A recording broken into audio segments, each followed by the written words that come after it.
네, 전현 정권에 가까운 인사들 이야기로 풀어가겠습니다. 먼저 새 정부 이야기인데요. 탁현민 행정관에 대한 문 대통령의 애정이 계속되고 있는 것 같습니다.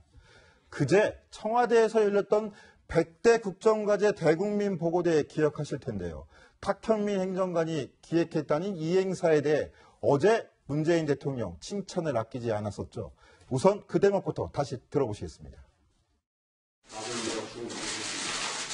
이 정도 갈 이유가 전달도 아주 작성하고 항상 기획이 문제가 됩니다.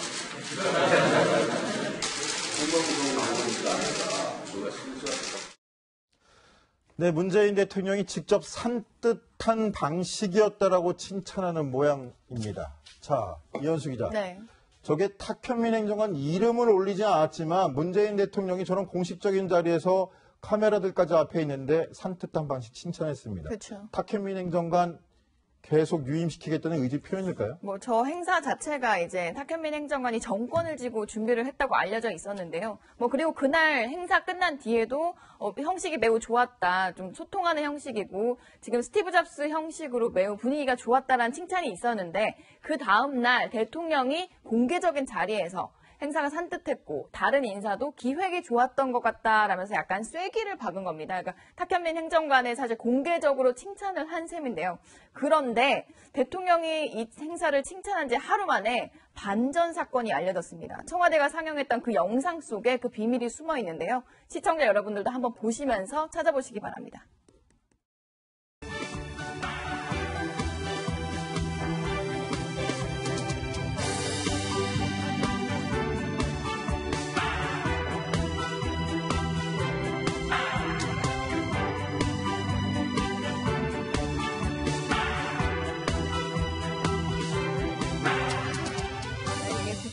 과제를 소개하면서 지금까지 이제 국정 성과를 설명하는 부분인데요. 불청객이 있었습니다.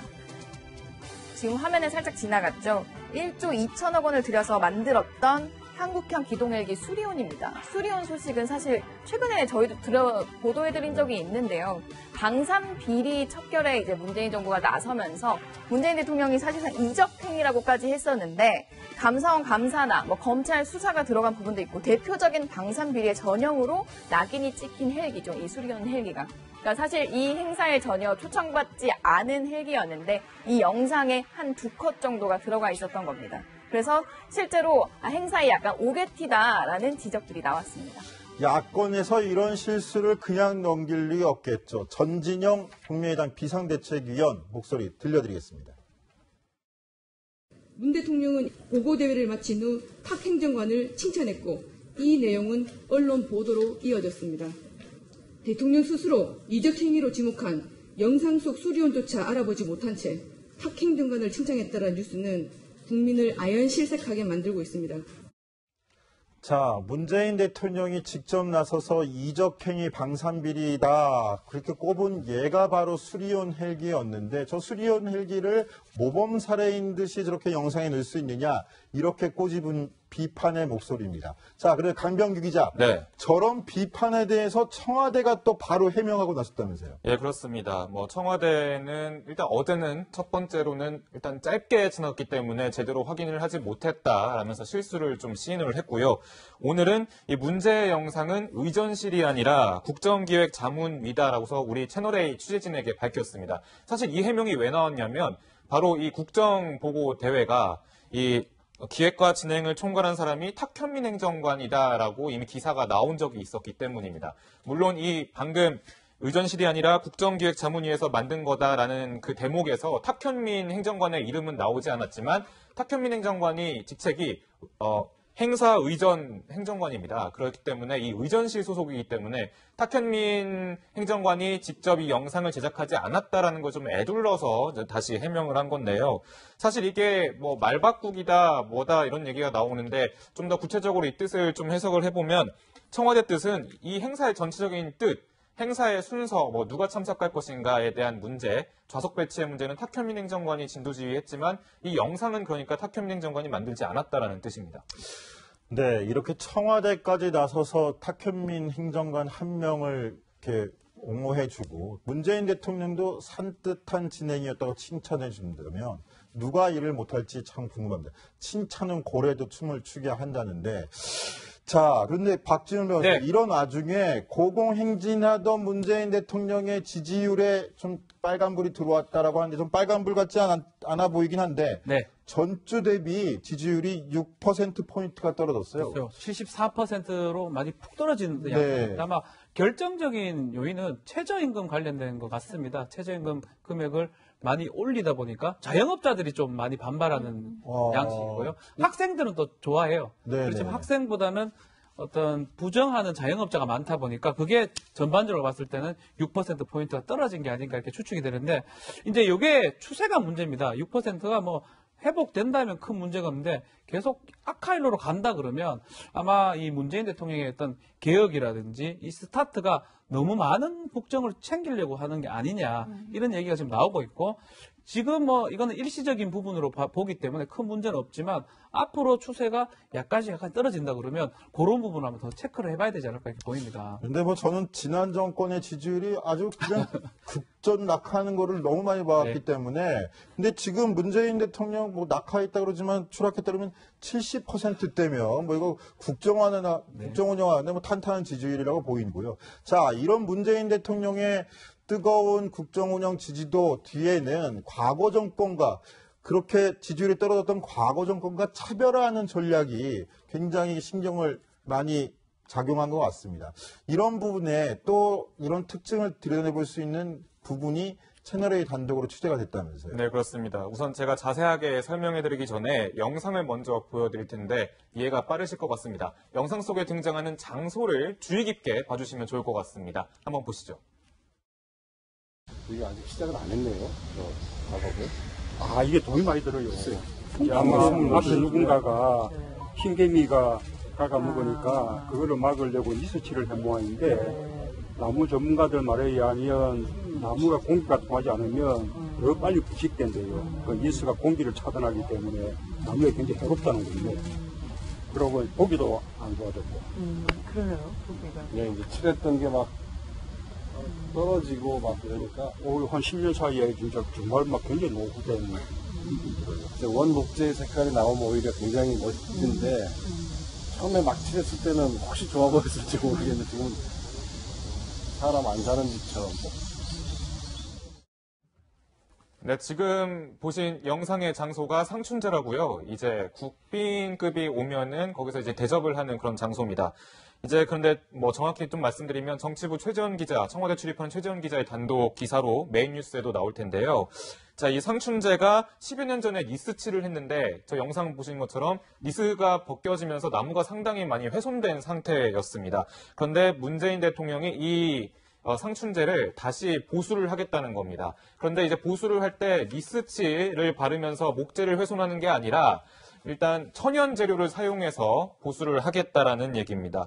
그리고 또 총무비서관이 일단은 이 상춘제 외에도 이 관저도 이렇게 나무가 니스칠을 하는 바람에 많이 훼손됐다라고 얘기를 해서 이번에도 같이 보수를 하느냐라고 이제 문재인 대통령에게 되물었더니 문재인 대통령이 그렇게 불필요하게 욕심 낼 필요가 없다. 그냥 상춘제만 보수 공사를 해라. 이렇게 얘기를 했습니다. 이 뜻은 뭐냐면 자신이 살고 있는 관저보다 국빈을 모시는 상춘제를 좀 보수를 해서 국격을 좀 유지하고 국격을 좀 살리는 데 좀 더 필요한 데 돈을 효율적으로 투자하겠다. 이런 의미로 받아들여지고 있습니다.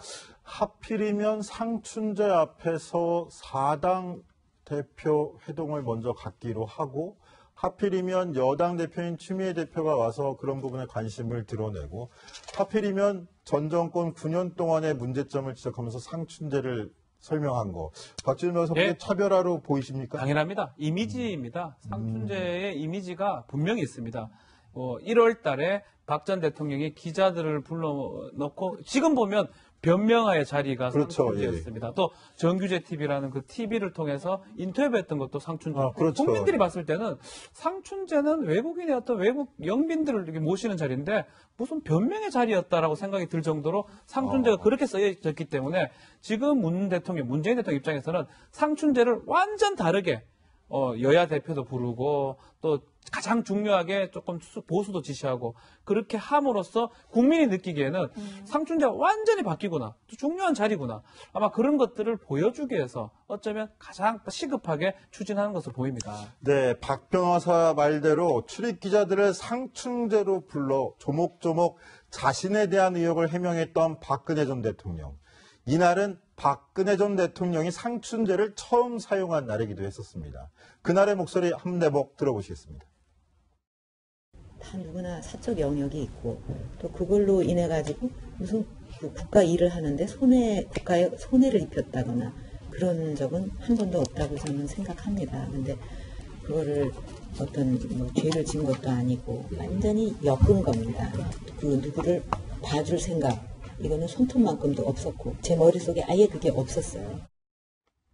네, 박 전 대통령이 당시에 상춘제를 처음 쓴다라고 이야기를 하면서 특히 본인이 이제 청와대에 두 번째 들어오는 건데 예전에 가지고 있었던 청와대 기억에 대해서 소개를 하기도 했었습니다. 그 상춘제 앞들에 뭔가 그 박정희 전 대통령 당시에 이제 그네를 달려고 했었는데 아버지가 나무가 상한다고 해서 달지 못하게 했다. 그런 일도 있었다라면서 이제 어렸을 때 일화를 소개도 하기도 했었는데요. 사실 상춘제라는 곳이 뭐 문재인 대통령은 여러 가지 이제 손님맞이에 쓰고 있지만 박근혜 전 대통령 때는 저 때 이제 처음 공개된 곳이어서 사실 어떤 쓰임이었는지 잘 몰랐기도 했었습니다. 당시에는요. 자, 박근혜 전 대통령 얘기가 나왔으니까 이 사람도 한번 짚어봐야 될 것 같습니다. 박근혜 전 대통령 그리고 박근혜 전 대통령과 친분이 강했던 최순실 씨 두 사람 모두와 특별히 인연이 있다라며 의혹을 받았던 린다김 무기 로비리스트 기억하실 텐데요. 필로폰을 투약한 혐의로 징역 1년형이 확정이 됐습니다. 강병규 기자, 네. 이 소식 알려주시죠. 예, 린다김 씨가 2015년 11월부터 2016년 6월까지 그러니까 약 7개월 동안 필로폰을 무려 11차례 투약한 혐의로 재판을 받았다가 오늘 징역 1년형이 확정됐습니다. 그리고 추징금이 116만 원가량이 된다고 하는데요. 자, 이제 언론의 모습을 여러 차례 린다김 씨가 드러낸 적이 있었는데 그 영상 좀 모아봤습니다. 함께 만나보시죠. 또 이제 부인할 수 없는 거는 그 여성이라는 장점도 분명히 있습니다. 그렇죠. 이제 대부분이 이제 어떤 협상이든 어느 나라를 가든 예. 그게 이제 여성일 경우에는 이제 상대가 많은 이제 긴장을 갖지 않고 좀 이렇게 긴장해서 좀 풀어집니다 보면은. 네. 그게 이제 그 여성으로서의 굉장히 이제 좋은 무기가 될 수 있겠죠. 조사 뭐 충실히 임했고 뺨 때린 거 없고요. 무릎 꿇힌 거 없고 억울하죠. 왜냐면은 녹취를 봐도 제 얘기밖에 없잖아요. 상대가 오부한 얘기가 없잖아요. 네, 구속 수감되기 전에 린다김 씨 모습이었는데요. 우리가 린다김 씨 이렇게 짚어보는 이유, 박근혜 전 대통령 최순실 씨와 얽혀서 방산 비리 의혹이 좀 제기됐었지 않습니까? 그렇죠. 여러 가지 의혹들이 나왔었습니다. 특히 뭐 방산업계 관계자들 이야기를 들어보면 최순실 씨가 LA에 있는 린다김 씨 집에 뭐 오래 머물렀더라 이런 이야기도 있었고요. 또 한 언론에 따르면 린다김 씨가 2015년에 하반기에 청와대를 집중 방문했다, 6차례 이상 방문했다 이런 주장이 제기되기도 했었습니다. 네.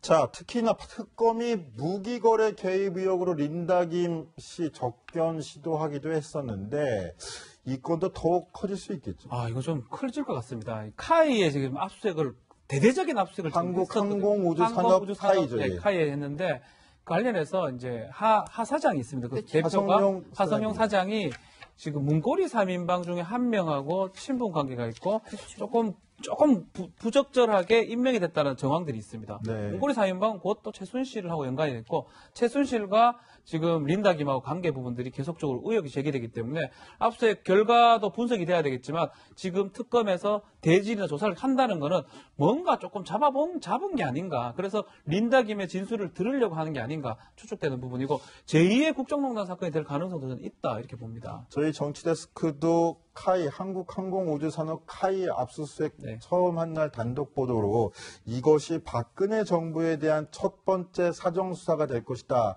이렇게 예측을 했었는데요. 린다김까지 얽힌 방산비리의 실체가 드러날지 정치데스크 끝까지 한번 챙겨보도록 하겠습니다.